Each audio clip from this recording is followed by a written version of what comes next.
Bismillahirrahmanirrahim. Assalamualaikum warahmatullahi wabarakatuh. Halo sahabat-sahabat engineer, apakah teman-teman pernah mengalami atau melihat adanya kondensasi pada diffuser AC? Kira-kira apa sih penyebabnya? Nah, pada video kali ini saya akan share bagaimana proses kondensasi itu bisa terjadi pada diffuser AC, baik pasca pemasangan, pada saat instalasi normal, kemudian terjadi kondensasi dalam waktu tertentu, dan kondensasi terjadi hanya beberapa waktu saja atau temporary. Oke, langsung saja kita simak video berikut ini.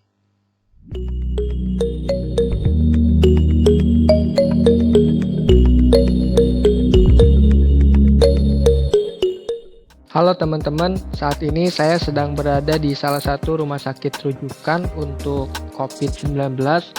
Kebetulan saya menemukan adanya kondensasi pada diffuser AC. Nah, mari kita coba ukur parameter-parameter udaranya dulu. Pertama, kita ukur temperatur udara ruangan menggunakan termometer, diperoleh nilai sebesar 24,7 derajat Celcius. Kedua, kita ukur kelembaban di dalam ruangan, diperoleh nilai sebesar 67%. Ketiga, kita ukur temperatur udara suplai keluar diffuser, diperoleh nilai sebesar 14,7 derajat Celcius. Terakhir, kita ukur RH udara suplai, diperoleh nilai sebesar 84,8%. Oke, setelah dilakukan pengukuran, mari kita ilustrasikan proses-proses tersebut. Nah, udara dingin disuplai dari AC atau AHU melalui ducting atau saluran udara. Nah, pada ujung saluran udara biasanya digunakan ducting jenis flexible duct agar memudahkan pemasangan ducting tersebut ke diffuser atau grill. Nah, udara dingin keluar dari diffuser atau grill, tadi kita telah ukur temperaturnya sebesar 14,7 derajat Celcius. Nah, sedangkan temperatur ruangannya sebesar 24,7 derajat Celcius dengan 67% RH. Nah, parameter-parameter tersebut kita plot ke dalam diagram psikometrik untuk melihat berapa besar temperatur titik pengemunannya. Pertama, temperatur ruangan. Garis titik yang berwarna merah ini adalah temperatur ruangan sebesar 24,7 derajat Celcius dengan 67% RH. Berapa titik pengemunan ruangannya? Yaitu sebesar 18,2 derajat Celcius. Lalu, titik yang berwarna biru ini adalah titik udara suplai sebesar 14,7 derajat Celcius dengan 84,8% RH. Titik pengemunannya sebesar 12,2 derajat Celcius. Nah, ketika temperatur suplai lebih rendah daripada temperatur titik embun udara ruangan, maka akan terjadi kondensasi. Dalam hal ini, TS sebesar 14,7 derajat Celcius lebih rendah daripada ADPR sebesar 18,2 derajat Celcius, maka pada area sekitar diffuser atau pada diffuser sendiri akan terjadi kondensasi. Kondensasi terjadi saat awal pemasangan ducting. Kondensasi terjadi saat awal pemasangan itu disebabkan karena adanya kesalahan desain ducting. Seperti apa bentuk kesalahannya? Yaitu mendesain ducting yang terlalu kecil. Karena ketika ductingnya terlalu kecil, maka airflow volumenya juga menjadi kecil. Ketika debit udara kecil, maka kapasitas pendinginan akan turun. Nah, selain alasan-alasan tersebut, desain ducting yang terlalu kecil itu menyebabkan drop tekanannya menjadi lebih tinggi.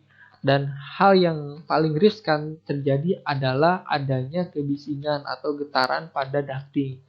Nah, misalkan contohnya ada di dalam gambar tersebut. Nah, ini adalah salah satu desain ducting split duct dengan kapasitas 55.000 BTU per hour dengan CFM dengan debit udara sebesar 1.600 CFM. Nah, masing-masing diffuser itu memiliki debit udara sebesar 400 CFM atau 188 LPS. Nah, ketika ducting yang menuju diffuser ini ukurannya 250 kali 250, dia memiliki pressure drop sebesar 0,516 Pascal per meter. Nah, sedangkan kecepatannya itu sebesar 3,203 meter per second. Nah, lalu ketika desain ducting ini terlalu kecil, maka pressure dropnya itu akan menjadi tinggi. Misalkan dari 250 menjadi 150 mili kali 150 mili. Maka pressure dropnya itu akan menjadi 6,736 Pascal per meter dengan kecepatannya sebesar 8,901 meter per detik. Nah, ketika kecepatannya sekian, maka tentunya akan mengalami kebisingan atau getaran tersendiri pada ducting ujung. Kondensasi terjadi saat instalasi normal dan setelah jangka waktu tertentu. Kondensasi terjadi saat instalasi normal dan jangka waktu tertentu itu mungkin disebabkan karena adanya aliran udara yang terhambat pada filter atau coil evaporator atau ada material yang menutup jalur saluran udara sehingga dapat menyebabkan kondensasi. Nah, ketika debit udaranya turun, maka kapasitas pendinginannya pun akan turun.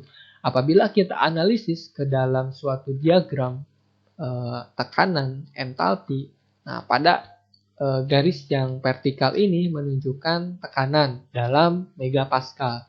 Nah, sedangkan garis yang horizontal ini menunjukkan entalpi atau banyaknya energi per kilogram.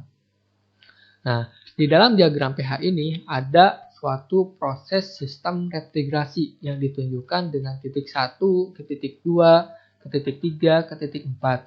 Nah, proses dari titik 1 ke titik 2 adalah proses terjadinya kompresi. Jadi refrigerant akan dikompresi oleh kompresor sehingga tekanannya akan berubah menjadi gas dari tekanan rendah ke gas tekanan tinggi. Nah, kemudian proses dari 2 ke 3 ini ada namanya proses kondensasi, di mana refrigerant akan mengalami kondensasi, perubahan wujud dari gas menjadi cair dengan temperatur kondensasi yang tetap. Nah, lalu proses ketiga keempat ada proses ekspansi, jadi penurunan tekanan. Kemudian proses 4 ke 1 adalah proses evaporasi. Refrigerant akan mengalami perubahan wujud dari cair menjadi uap, kemudian akan dikembalikan lagi ke kompresor. Nah, ketika debit udaranya turun, kapasitas pendinginannya akan turun. Nah, jika di dalam diagram pH, kapasitas pendinginan turun, nah, maka temperatur evaporasinya pun akan turun. Nah, ketika temperatur evaporasinya turun, maka temperatur coil evaporatornya pun akan turun. Nah, ketika temperatur evaporatornya turun, maka temperatur udara keluar dari evaporator pun akan turun. Nah, apabila temperatur udara keluar dari evaporator lebih rendah daripada temperatur titik pengembunan udara ruangan, maka akan terjadi kondensasi pada sekitar diffuser atau pada diffuser itu sendiri. Alasan yang kedua, karena aliran udaranya berkurang. Itu disebabkan malfunction di pen motor, seperti motor blowernya lemah, beltinya longgar, sudut kipas kotor atau patah. Nah, hal-hal tersebut dapat menyebabkan debit udaranya akan berkurang. Seperti yang sebelumnya dijelaskan, ketika debit udaranya kurang, maka kapasitas pendinginannya pun akan kurang. Nah, dalam diagram pH, kapasitas pendinginan kurang akan menyebabkan temperatur evaporasinya turun. Nah, ketika temperatur evaporasinya turun, maka temperatur udara keluar dari evaporatornya pun akan ikut turun.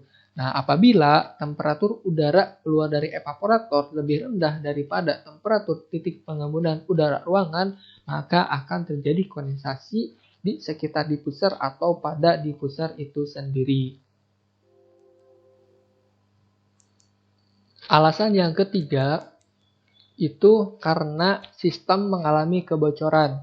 Nah, kekurangan refrigeran dapat menurunkan temperatur evaporasi. Di koil bisa saja terjadinya bunga es. Nah, ketika temperatur evaporasinya turun, maka temperatur udara keluar evaporatornya pun akan ikut turun. Nah, apabila temperatur udara keluar evaporator lebih rendah daripada temperatur titik pengembunan udara ruangan, maka akan menyebabkan terjadinya kondensasi di sekitar diffuser atau pada diffuser itu sendiri. Kondensasi terjadi saat waktu tertentu. Kondensasi terjadi hanya pada waktu tertentu. Itu bisa disebabkan karena adanya kenaikan RH di dalam ruangan. Nah, penyebabnya itu RH meningkat itu bisa karena adanya unit humidifier di dalam ruangan atau pengaruh dari udara lingkungan. Misalkan terjadi hujan. Nah, ketika hujan, kelembaban di luar lingkungan akan lembab dan berpengaruh ke dalam ruangan. Nah, sehingga di dalam ruangan akan terjadi kenaikan RH. Nah, misalkan di sini temperatur supply yang berwarna titik merah ini temperaturnya lebih tinggi daripada TDP1 atau temperatur titik pengembunan udara ruangan sebelum RH naik. Nah, namun ketika RH-nya naik, maka TDP akan berubah menjadi TDP2. Nah, TDP2 ini lebih tinggi daripada temperatur supply. Nah, ketika temperatur supply lebih rendah daripada temperatur titik pengembunan udara, maka akan menyebabkan kondensasi.